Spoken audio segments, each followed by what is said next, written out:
दूसरे स्थान पर ब्रह्म का जो स्वरूप है वो स्वयं के लाल सूर्य के समान है। तीसरे स्थान पर पार ब्रह्म का जो स्वरूप है वो पूर्णमासी के चंद्रमा के समान है। और चौथे स्थान पर सोहन पुरुष का जो स्वरूप है वो दोपहर के सूर्य के समान महाप्रकाशवान स्वरूप। वहां के धनी का दर्शन करने के बाद ताके परे धाम सतनामा और 3 बजे सतलोक ठिकाना। सोहन देश के ऊपर वो 5वां देश आता जिसे महात्माओं ने सचखंड देश कहा। वो सचखंड देश अजर अमर अविनाशी सदा एक रस रहने वाला देश है। वहाँ न काल है, न कर्म है, न दुख है, न संताप है, न पुण्य है, न पाप है। जो जीवात्माएं वहां पहुंच जाती हमेशा के लिए जन्म मरण के बंधनों से आजाद हो जाती। वहां के जो मालिक हैं वो सत्पुरुष भगवान है जिनके रोम रोम में खरबों खरब सूरज चांद सितारे प्रकाशवान। वही हमारे आपके सच्चे मालिक हैं, वही हमारे आपके सच्चे पिता हैं। हमको आपको वही से नीचे उतारा गया। फिर शब्द को पकड़ करके शब्द शब्द पौड़े पर चढ़कर और पहुंचो सचखंड सतनाम। शब्द की सीढ़ी हर मंजिल पर लगा रखी। आपने भजन किया, घंटे संग की आवाज को पकड़ा तो आप पहले स्थान पर पहुंच जाओगे। वहीं पर दूसरे मंडल का शब्द सुनाई पड़ेगा, उसे आप पकड़ लोगे तो दूसरे मंडल पर चढ़ जाओगे। ऐसे ही शब्द दर शब्द मंजिल दर मंजिल ये जीवात्मा अपने देश सचखंड में पहुंच जाते। तो शब्द कब पकड़ में आएगा? जब आप भजन करोगे। और भजन कैसे किया जाएगा एक बार फिर से आप लोग समझ लीजिए। ये आंख और कान को बंद करिएगा लेकिन मन को रोकिएगा। ऐसे समय पर तुम्हारा ये मन जरूर भागेगा। अभी आप सत्संग में बैठे हो, शरीर तुम्हारा यहाँ बैठा लेकिन मन सारी दुनिया में भ्रमण कर रहा। अब किसी को पानी पीने जाना, मन पानी पीने पहुंच गया। कोई बाल बच्चों को घर में छोड़कर आया, मन बाल बच्चों में पहुंच गया। कोई दुकान दफ्तर छोड़कर आया, मन दुकान दफ्तर में पहुंच गया। कोई खेती बाड़ी छोड़ करके आया तो शरीर यहाँ बैठा, मन खेत में बाजरा काट रहा। तो ऐसे भजन से कोई लाभ नहीं होगा। और जिन्होंने मार मंडाला उन्हीं को सूरमा कहना।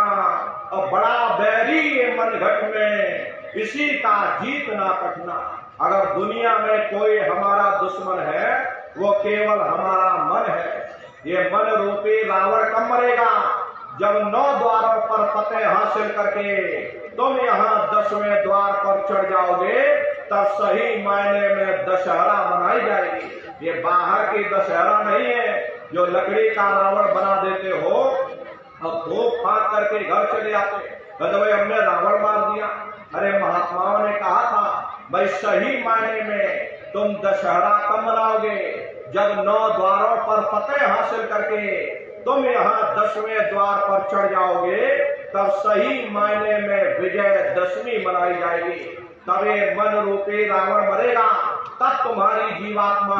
अरे इसी जीवात्मा को महात्माओं ने राम भी कहा। अरे आपकी धर्म पुस्तकों में लिखा है एक राम दशरथ का बेटा, एक राम घट घट में लेटा, एक राम का सकल पसारा, एक राम है सबसे न्यारा।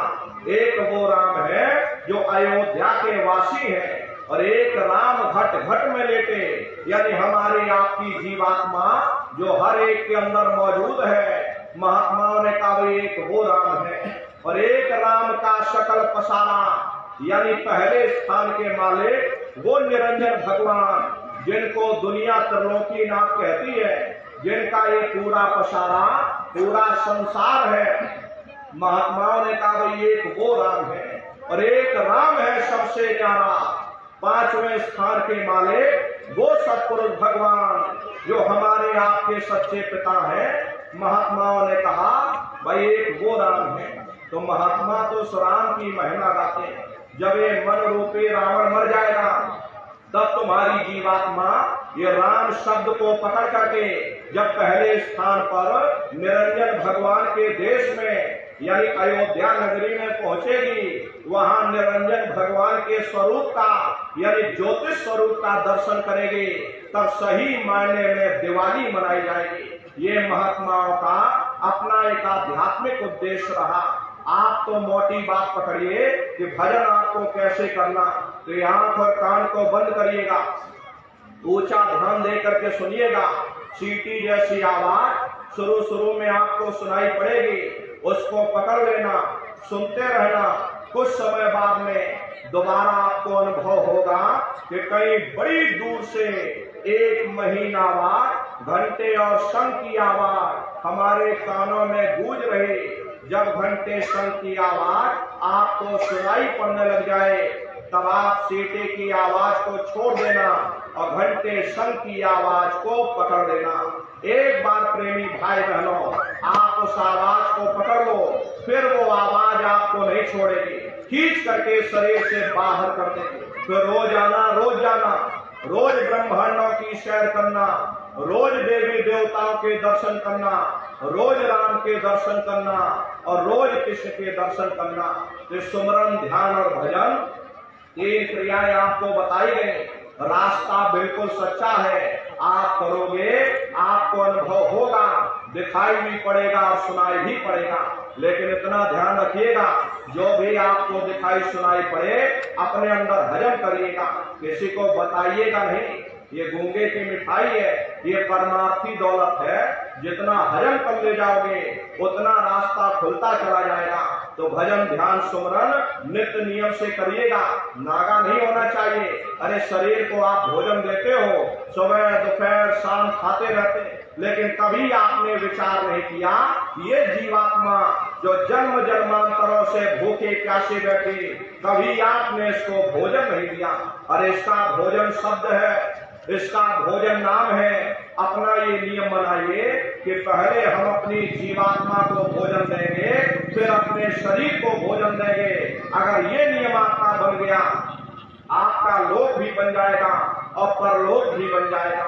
हरे प्रेमी भाई बहनों, मालिक को पाने के लिए तुम्हें घर बार छोड़ने की जरूरत नहीं है, तुम्हें समाज छोड़ने की जरूरत नहीं है, तुम्हें जात बिरादरी बदलने की जरूरत नहीं है। अरे जात पात के रगड़े झगड़े ये हमारे अपने नहीं है, ये सिर्फ हमारे मन की खुराफात है। अरे आप सभी लोग बुद्धिमान हो, अपनी अपनी बुद्धि से आप सभी लोग विचार करिएगा। जब गुरु नानक साहब नहीं आए थे तब कोई सिख नहीं था, जब मोहम्मद साहब नहीं आए थे तब कोई मुसलमान नहीं था, जब ईसा मसीह साहब नहीं आए थे तब कोई ईसाई नहीं था, और पीछे लौटते चले जाओ तो केवल मनुष्य ही मनुष्य रह जाते। ये रगड़े झगड़े किसने पैदा किए? ये हमने आप में पैदा किए। हर कोई भी महात्मा यहाँ पर आकर के, न कोई महात्मा यहाँ कौम बनाने आता, न कोई महात्मा यहाँ मजहब चलाने आते, न ही आप हमारे हाथों में ये डंडे और तलवारें देने के लिए आते। अरे आपको सच्चा मार्ग, सनातन मार्ग समझाने के लिए इस धरा भूमि पर शरीर रूप में अवतरित होते। इसीलिए महात्मा समझाते हैं, वह जाति पाति पूछ नहीं कोई, और हरि का भजय सो हरि का होए। लोग यहाँ जात पात बनाते बनाते मर गए, लेकिन ऐ नन्नारियों, जब तुम्हारी जीवात्मा इस मनुष्य रूपी चोले को छोड़ करके ऊपर धर्मराज की कचहरी में पहुंचेगी, वहां न तुमसे ये पूछा जाएगा कि तुम किस जाति के हो, तुम किस कौम के हो, तुम किस मजहब के हो, तुम हिंदू हो या मुसलमान हो, तुम हिंदुस्तान से आए हो या तुम पाकिस्तान से आए हो। अरे वहां तुम्हारे कर्म देखे जाएंगे, भक्ति भाव देखा जाएगा, मालिक से मिलने का प्रेम और प्यार देखा जाएगा। इसीलिए महात्मा कहते हैं, भाई मालिक को पाने के लिए तुम्हें जात बिरादरी बदलने की जरूरत नहीं है, तुम्हें समाज छोड़ने की जरूरत नहीं है, तुम्हें बाल बच्चे छोड़ने की जरूरत नहीं है, तुम्हें जंगलों पहाड़ों में भटकने की जरूरत नहीं है, तुम्हें साधु सन्यासी और बाबा बनने की जरूरत नहीं। अरे भाई तुम अपने अपने घर परिवार में रहो, अपने अपने बाल बच्चों के साथ रहो, मेहनत और ईमानदारी से काम करो और 24 घंटे में घंटा 2 घंटा अपनी जीवात्मा के कल्याण के लिए सुरत शब्द नाम की कमाई यानी सुमरन ध्यान और भजन करिएगा। अरे नर नारियों, यही दौलत तुम्हारे काम आएगी, बाकी सब यही पड़ा रह जाएगा। अरे बड़े बड़े राजे महाराजे आए, सारे जिंदगी उन्होंने ये किला बनाते बनाते गुजार दिया। आज उनके किलों को जाकर देखो, आज खंडहर बने पड़े हुए। विश्व विजेता सिकंदर सारी दुनिया पर राज करने का ख्वाब देखता था, वो भी मुट्ठी खोल करके चला गया। कोई क्या साथ लेकर जाएगा? जो चीज तुम्हारे साथ में जाने वाली वो केवल मालिक की भक्ति है। इसलिए प्रेमी भाई बहनों, वो दौलत कमा लो जो अंत समय में तुम्हारे काम आवे, वरना ये समय तुम्हारा निकलता चला जा रहा। ये श्वासों की पूंजी दिन प्रतिदिन कम होती चली जा रही। एक एक श्वास बहुमूल्य है, जो श्वास एक बार निकल गई वो परिवर्तन होगा। अरे नारियों, परिवर्तन कोई कानून बनाने से नहीं होता, परिवर्तन कोई आंदोलन करने से नहीं होता, परिवर्तन कोई तोड़ फोड़ करने से नहीं होता। परिवर्तन तब होता है जब लोगों के विचार बदलते हैं, लोगों की भावनाएं बदलती है। विचार जब बदलेंगे, जब लोगों का खान पान शुद्ध होगा। अरे देसी कहावत है, जैसा खाए अन्न वैसा होए मन। जब इंसान पशु प्रति भोजन करेगा, उसकी बुद्धि स्वतः ही पशुओं जैसी हो जाएगी। सोच विचार उसका चिंतन स्वतः ही पशुओं जैसा हो जाएगा। फिर जिस शराब के नशे में माँ बहन बेटी की पहचान खत्म हो जाए, उस शराब को पी करके यह कैसे पता चलेगा क्या अच्छा और क्या बुरा है? यही कारण है कि आज भर समाज में ये दुनिया भर के अत्याचार और दुनिया भर के व्यभिचार फैले हुए। अरे हम लोग मंदिर बनवाते हैं, उन मंदिरों में नहा धो करके जाते, कहते भाई परमात्मा के रहने की जगह है, हमको नहा धो करके जाना चाहिए, फूल अगरबत्ती ले जाना चाहिए। कोई उन मंदिरों में कूड़ा कचरा नहीं डालता। अगर कूड़ा कचरा डालोगे तो आपस में लाठियां चल जाएंगी। फिर ये जो हरि मंदिर है, ये पंच भौतिक शरीर जिसे महात्माओं ने हरि मंदिर कहा, अरे इसमें तुम हाड़ मांस के लोकड़े डालते हो, इसमें तुम शराब के कपड़े डालते हो, अपने बनाए हुए ईट गारे के मंदिर के तुम कदर करोगे, और परमात्मा के बनाए हुए इस हरि मंदिर को तुमने जीते जी कब्रिस्तान बना दिया तो सख्त सजा मिलेगी। अरे महात्माओं ने लिखा है कि तिल भर मच्छी खाए के और कोटि गौदर दान और काशी करवट जावे और निश्चय न गिरना। यदि तिल भर में मच्छी खा करके फिर चाहे कोट गौओं का दान करो और काशी में जा करके मत्था रखते रखते अपनी पूरी जिंदगी वहां पर गुजार दो, फिर भी तुमको तुम्हारे गुनाहों की सजा मिलेगी, कोई बच नहीं सकता। क्योंकि कर्म भूमि है, यहाँ तुम जैसा कर्म करोगे वैसा फल तुमको मिलेगा।